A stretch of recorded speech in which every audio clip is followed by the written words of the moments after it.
Lo impensable, si hay charalitos, pececillos acá. Yo pensé que en el labor Carrillo no había, pero a ver si los pueden notar.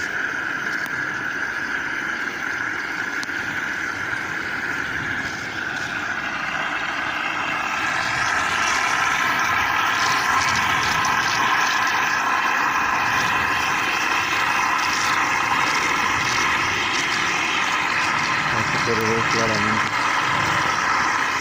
Es de lo que se alimentan entonces los patos. Está la ruta. Mira de agua. Y por acá se pueden ver los pececillos.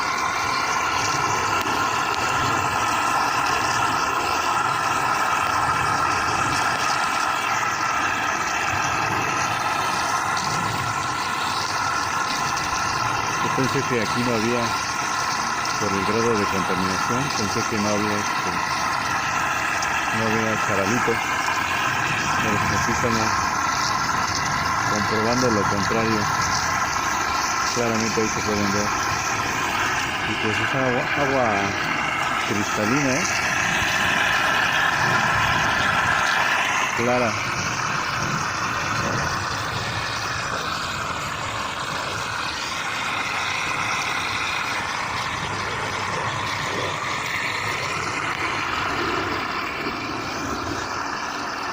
Tal vez por el celular no se alcancen a apreciar, por la definición del celular no se alcanzan a apreciar claramente, pero sí habitan charalitos en estos espejos de agua.